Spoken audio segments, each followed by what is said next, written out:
On Monday, this showed up on our front door.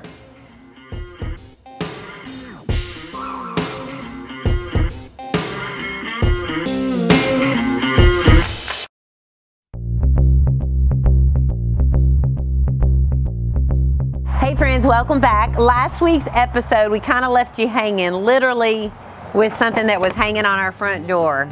If you were shocked when you saw this, so were we. We were not expecting this. It put a little kink in our plans, but Si's gonna explain to you why we got this. So, a gentleman drove by that just so happened to work for the planning and zoning, the code folks in Brentwood. But basically, yes, we did need to get a building permit, people had asked, but that really wasn't the issue. The issue was some setback requirements. We're on a road that has to have 100 feet from any structure of the front of your house to the street. And it came down to just a few feet, maybe 2 feet. And we had basically three options. And the three options were to hire a surveyor, which was going to be fairly expensive, and see if we were exactly 100 feet with our new structure, or we could go before their planning and zoning department, which was going to be somewhere around January or February to try to get approved, or lastly, it was to cut 2 feet off the structure that I had built. And after talking about it and us really wanting to move forward with it, I got on the ladder, got my skill saw, and started cutting. It was heartbreaking, but really the reality is it still gives us the same porch that we wanted, and we just had to cut 2 feet back. So even though we had to cut our porch back 2 feet to where it originally was, we were able to keep the length of the porch this way, which I was super excited about. So Si was ready to work on the front porch decking this past weekend, but Luke and I were on our way to Kentucky for my birthday, so we were not here to do any filming. But my sweet husband did all the filming himself on his phone. He even put it up, got some time-lapse video, and he's going to share with you the process now in doing the front porch decking. All right, so guys, the first thing I did was put a 1/4-inch backer board down. It's called Hardy Backer, and it's like a cement composite material that has to get put down, and that's what you then put the thin set in your tile, in this case the brick, on top of that. So it has little indentions in the board to show where the screws go, and it's very time consuming. I had my son help me, but you have to put screws in all those indentions. You have to make sure that backer board is really down and put down properly before you ever start putting any tile down. All right, backer board is down. I've got to put a bunch of screws still in it, but got all my pieces down.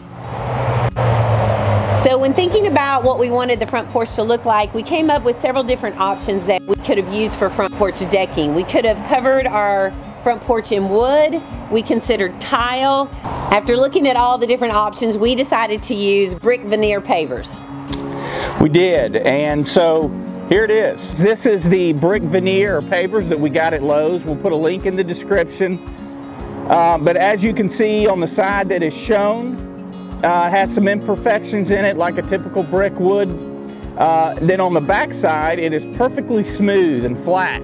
This is the side that you would put your thin set on, or that would be going down on the backer board. But this is what I'll be using. So once we decided that we wanted to go with the brick pavers, then we had to decide how we wanted to lay them. And we could have done it in a traditional brick pattern, but to kind of mix things up and to kind of make a statement on our front porch, we decided to go with a herringbone pattern. This is something new that we have not done before, but Si was excited to take on the challenge, and we're going to show you how he did it. Once we lay our Hardy Backer board, these are the products we're going to be using today. 1/4-inch spacers. We need a 1/4-inch trowel. All right, you're going to need a mixer and your bucket. You'll need a 5-gallon bucket. And then this is a ceramic tile mortar mix, okay? The key is here, interior and exterior. So you got to get the right stuff. But that's the products we're going to be using.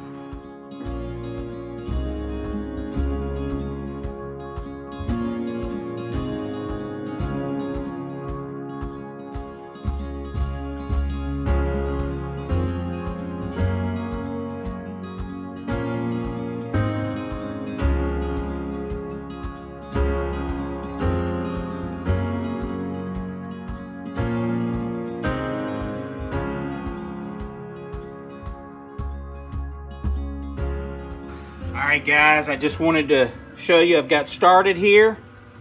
Again, with all the irregularities, make sure you have a little framing square on these bricks, and you're going to double check yourself as you work down and fan out.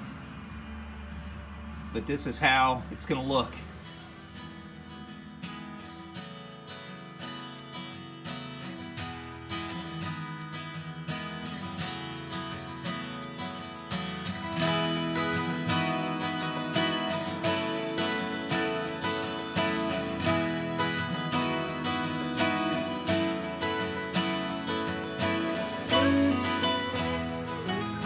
Alright guys, making progress. Take a lunch now, let the knees rest. But making good progress. I am using an angle grinder. I actually bought this one today. It's Craftsman, not much money, but get a good diamond tip blade. Cuts through that brick really easy. It's just handy, easier to use than a tile saw. So quick break, we'll get back at it.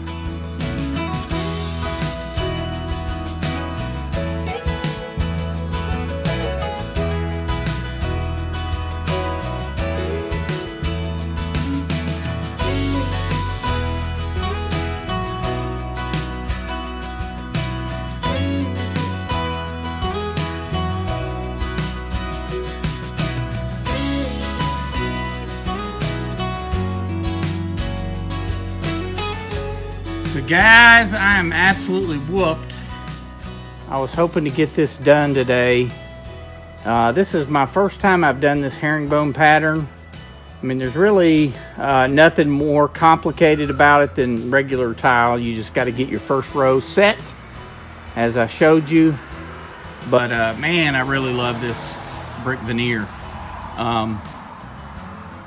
You know, if you're wanting to be perfect with your spacing, you're not going to get it with this kind of brick veneer because it's so irregular.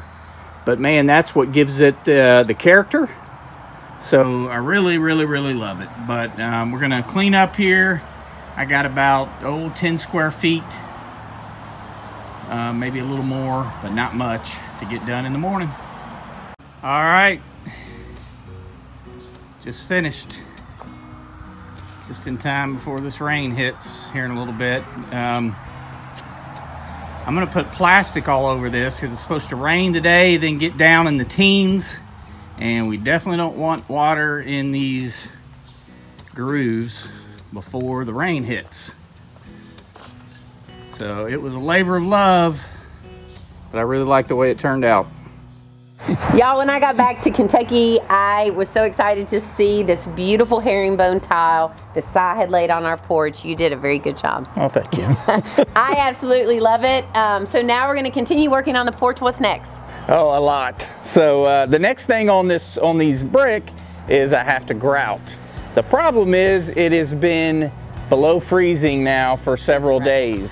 And yes, it's very cold. Very cold right now. So the first here in a few days, we'll finally have 24 hours where it's above freezing. I really need like 48 hours above freezing. So I will grout this tile, sound like I'm from Kentucky. And then I'm gonna put a sealer on it. The thing with this brick, it's a very porous product. So you have to be sure to seal it, especially in this weather. So we will be doing that, and I have a lot of other stuff to do. I have columns to wrap, I have a ceiling to put on, etc., etc. So I got my work cut out. Busy, yes. So we've got lots more to share with you, so we hope you guys will join us. Until then, we will see you next week.